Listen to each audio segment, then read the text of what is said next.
So hello guys. Now one of my personal favorite concept of the DC Comics is the New Gods, जहाँ ये हमें कह सकते हो कि काफ़ी इंटरेस्टिंग कैरेक्टर्स देखने को मिले हैं। इनका लोर काफ़ी ज़्यादा शानदार निकल के आता है और ओवरऑल काफ़ी ज़्यादा कह सकते हो कि बेहतरीन स्टोरीज भी इनसे रिलेटेड हमें देखने को मिल जाती है। But before them we even had the concept of old gods in the DC comics, और वो भी कह सकते हो कि DC के इन जनरल बिगर पिक्चर में काफ़ी ज़्यादा इंपॉर्टेंट रोल प्ले करते हुए हमें नजर आए हैं। और आज की इस वीडियो में हम इन्हीं के कॉन्सेप्ट्स के ऊपर नज़र डालेंगे। आज की इस वीडियो में हम लोग यही जानेंगे कि डीसी कॉमिक्स से आखिर ओल्ड गॉड्स और न्यू गॉड्स कौन निकल के आते हैं और वो डीसी के बिगर हायरार्की में कहाँ पे फिट इन होते हैं। सो ये वीडियो सच में काफी ज्यादा इंटरेस्टिंग होने वाली है। Without wasting any more time शुरू कर लेते हैं आज के इस अमेजिंग वीडियो को। शुरुआत करते हैं ओल्ड गॉड्स के साथ, क्योंकि ओल्ड गॉड्स का जो कॉन्सेप्ट है वो कह सकते हो कि बहुत ही ज़्यादा फैसिनेटिंग निकल के नहीं आता है, लेकिन उन्हीं के क्रिएशन के वजह से आगे चल के न्यू गॉड्स की क्रिएशन हो पाती है। जहाँ बेसिकली जो ओल्ड गॉड्स थे डीसी कॉमिक्स के हैं वो हमें न्यू गॉड्स के क्रिएशन से 18 बिलियन ईयर्स पहले देखने को मिले थे। और बेसिकली वो ओरिजिनेट हुए थे फर्स्ट वर्ल्ड के दौरान, जो वो बेसिकली धीरे धीरे करके कह सकते हो कि अपने टेक्नोलॉजी को और अपने कल्चर को एक्सपैंड करते हुए हमें नजर आए। and even the concept of humanity was theorized by them, जहाँ पे ओल्ग्रन हमें सबसे पहले कह सकते हो कि ओल्ड गॉड्स में से एक देखने को मिला था, जो आगे चल के कई सारे डिफरेंट वर्ल्ड्स और डायमेंशंस की क्रिएशन भी करता है। Mind you this was when multiverse was just born, क्योंकि जो ओल्ड गॉड्स और इवन न्यू गॉड्स का जो कॉन्सेप्ट निकल के आता है, ये बीइंग्स बेसिकली डीसी मल्टीवर्स के बाहर एग्जिस्ट करते हैं और इसी वजह से ये इनका जो कॉन्सेप्ट है वो स्पेस और टाइम के पर है। अब जहाँ ओल्ग्राम हमें कह सकते हो कि ब्यूटीफुल वर्ल्ड्स क्रिएट करते हुए नजर आता है, वहीं दूसरे ओल्ड गॉड्स भी थ्राइव करते हुए हमें नजर आते हैं साइंटिफिक एडवांसमेंट की तरफ से as well. But there was this prophecy जो बेसिकली उनके एंड को प्रिडिक्ट करते हुए नजर आई, जो कह सकते हो कि काफी कॉमन ट्रोप निकल के आता है when we are dealing with gods and such thing. Now since these beings were beyond the concept of the multiverse, वो बेसिकली हमें देखने को मिलते थे कि किस तरीके से जब कभी भी ओल्ड गॉड्स को मल्टीवर्स के अंदर ट्रैवल करना होता था, स्पेस और टाइम से खुद को बॉन्ड करना होता था, तो वो खुद को स्प्लिट करते थे 7 डिफरेंट एस्पेक्ट्स में, अवतार्स में, और उसी के थ्रू वो कह सकते हो कि मल्टीवर्स में ट्रैवल भी कर पाते थे। But most of the time वो अपने कह सकते हो कि डायमेंशन में ही रहते थे, स्फीयर ऑफ गॉड में ही रहते थे, जहाँ इवेंचुअली हमें देखने को मिलता है कि ओल्ग्रन जो कह सकते हो कि कई सारे वर्ल्ड्स की क्रिएशन करता है, he fell into madness and went and murder his own daughter. जिसके बाद यही चीज कह सकते हो कि वो पहला स्पार्क निकल के आया, जिसके बाद आगे चल के कह सकते हो कि कई सारे वॉर्स, मैसेकर्स और बैटल्स होते हुए हमें नजर आए बिटवीन दीज 9 ऑमनीपोटेंट बीइंग्स। और इसी के वजह से जो थर्ड वर्ल्ड कह सकते हो कि था वो डिस्ट्रॉय होते हुए नजर आया। फर्स्ट वर्ल्ड के दौरान ये क्रिएट हुए, फिर वो एक्सपैंड हुआ सेकंड वर्ल्ड में, और जब थर्ड वर्ल्ड तक हम लोग पहुंचे तब तक कह सकते हो कि ओल्ड गॉड्स का डिस्ट्रक्शन हो चुका था, और उसके बाद ही फिर उनके डिसेंडेंट्स हमें फोर्थ वर्ल्ड में जन्म लेते हुए नजर आए, जिन्हें हम न्यू गॉड्स के नाम से जानते हैं। तो अब न्यू गॉड्स की बात निकली ही है, तो न्यू गॉड्स के बारे में भी अपन जान लेते हैं, क्योंकि वो ज़्यादा हमें फार ज़्यादा इंटरेस्टिंग और ज़्यादा इंपॉर्टेंट देखने को मिले हैं। तो during the era of the fourth world हमें बेसिकली न्यू गॉड्स का कह सकते हो कि क्रिएशन देखने को मिलता है, उनका जो है राइज देखने को मिलता है। और basically new gods old gods के ही सॉर्ट ऑफ परफेक्टेड वर्जन्स थे, जो आगे चल के कह सकते हो कि उनके डिसेंडेंट के तौर पे हमें देखने को मिलते हैं। दे वर फार मोर पावरफुल, क्योंकि वो बेसिकली द सोर्स की प्रॉक्सिमिटी से ज़्यादा क्लोज थे।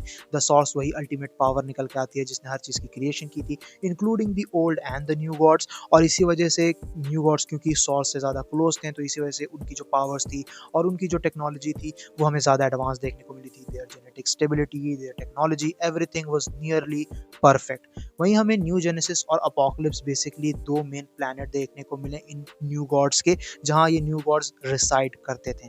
Now these new gods also existed outside the DC multiverse in the sphere of gods. Sphere of gods की बात मैंने पहले भी की, तो बेसिकली स्फीयर ऑफ गॉड क्या है, वो बेसिकली हमें एक ऐसा रियल्म देखने को मिला है जो मॉडल कॉम्प्रहेंशन के फार बियॉन्ड निकल के आता है, जो कह सकते हो कि स्पेस का कॉन्सेप्ट है, टाइम का कॉन्सेप्ट है, जो मल्टीवर्स का कॉन्सेप्ट है, इन सभी के बाहर हमें स्फीयर ऑफ गॉड देखने को मिला है। जिसकी वजह से यहाँ पे सिर्फ न्यू गॉड्स और ओल्ड गॉड्स ही नहीं, बल्कि डिफरेंट पैंथियन के गॉड्स को भी ले लो, एंजल्स को भी ले लो, ये सब भी एग्जिस्ट करते हैं। और उसी मामले में अगर देखा जाए तो न्यू गॉड्स हमें ओमनिवर्सल बीइंग देखने को मिले हैं। नॉट ओनली दैट, जैसा कि हमें पता है कि जो ओल्ड गॉड्स थे वो कह सकते हो कि मल्टीवर्स में खुद को एंटर करने के लिए खुद को 7 एस्पेक्ट्स में, 7 अवतार्स में स्प्लिट करते थे। न्यू गॉड्स ऐसा नहीं करते हैं, बल्कि न्यू गॉड्स जितने चाहे उतने एस्पेक्ट्स, अवतार्स क्रिएट कर सकते हैं, उनके पास कह सकते हो कि किसी भी तरह की कोई लिमिटेशन नहीं है। डार्क साइड का ही अपन एग्जांपल ले सकते हैं, जहाँ वो जस्टिस लीग से कई बार फाइट कर चुका है, कई बार अर्थ पे जा चुका है, लेकिन वो अर्थ पे खुद नहीं जाता है बल्कि खुद के अवतार्स क्रिएट करके भेजता है, और इसी वजह से उसने countless avatars, countless aspects create किए हैं। और इसी तरीके से जितने भी न्यू गॉड्स निकल के आते हैं, वो सभी के सभी काउंटलेस अवतार्स क्रिएट कर सकते हैं, क्योंकि वो खुद मल्टीवर्स से भी ज़्यादा बड़े हैं। और क्योंकि वो खुद मल्टीवर्स से भी ज़्यादा बड़े हैं, तो तुम सोचो कि उनके प्लैनेट्स कितने ज़्यादा बड़े होंगे। जहाँ पे जो 2 प्लैनेट हमें देखने को मिले हैं, न्यू जेनेसिस और एपोकलिप्स, वो हर वक्त हमेशा वॉर पे ही फंसे रहते हैं। न्यू जेनेसिस हमें एक हेवन लाइक प्लैनेट देखने को मिला है। यहाँ हर न्यू गॉड इक्वली ट्रीट किया जाता है। Of course they have their kings and queens, but it's a great place. वहीं on the other hand apocalypse हमें हेल की तरह देखने को मिला है, जहाँ कई सारे न्यू गॉड्स की जो गॉडहुड है उसे स्ट्रिप कर ली जाती है, कई सारे लोगों को एनस्लेव कर दिया जाता है, और डार्क साइड उनका सुप्रीम लीडर हमें देखने को मिला है अपोकलिप्स में। Now unlike the old gods, new gods से रिलेटेड एक चीज हमें ये भी काफी शानदार देखने को मिली है कि वो कभी पेरिश नहीं हो सकते। जहाँ old gods basically different calamities के जरिए, वॉर्स के जरिए मारे जा सकते हैं, वहीं न्यू गॉड्स के साथ वो प्रॉब्लम निकल के नहीं आती है। उनके पास द सॉर्स की ब्लेसिंग है, और इसी वजह से वो इमॉर्टल निकल के आते हैं। बट इसका मतलब ये नहीं है कि वो कंप्लीटली इनवल्नरेबल है। रेडियन हमें एक अननोन सब्सटेंस देखने को मिला है जो न्यू गॉड्स को वल्नरेबल बना सकता है। ये उनके लिए एक टॉक्सिन की तरह वर्क करता है।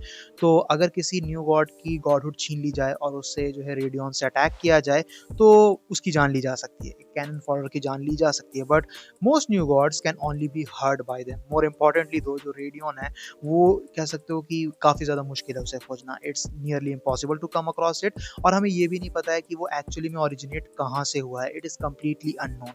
So even if somehow you get a hold of it, just for the sake of the argument, you need to be extremely intelligent to successfully use it against a new god. Otherwise new gods obviously इसके against कह सकते हो कि अपने plans भी चल सकते हैं। तो technically ये एक weakness उतनी भी ज़्यादा खतरनाक निकल के आती नहीं है, but फिर भी it is quite interesting। लेकिन इनके अलावा अगर देखा जाए तो कई सारे जैसे ग्रीक पैंथियंस, नॉर्स पैंथियंस चीज़ें जो निकल के आती हैं डीसी यूनिवर्स के अंदर, उनके कंपैरिजन में न्यू गॉड्स काफ़ी ज़्यादा डिफरेंट है।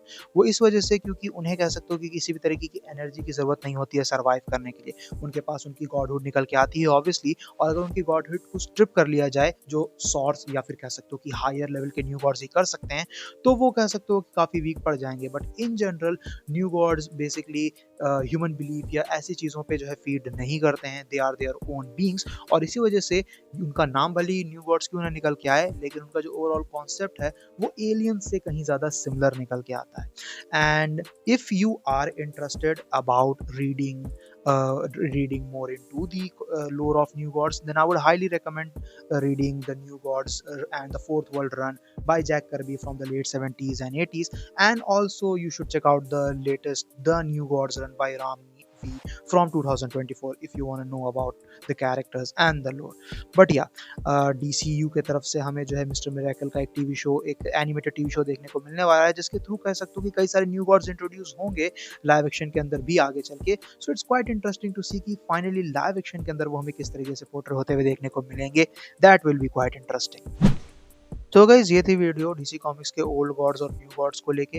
आई होप तुम्हें वीडियो पसंद आई होगी। वीडियो पसंद आई तो वीडियो को अपना थम्स अप देना, दोस्तों के साथ शेयर करना। चैनल पे इनकेस अगर कहीं से भी नया आया तो चैनल को दोस्तों सब्सक्राइब भी कर लेना।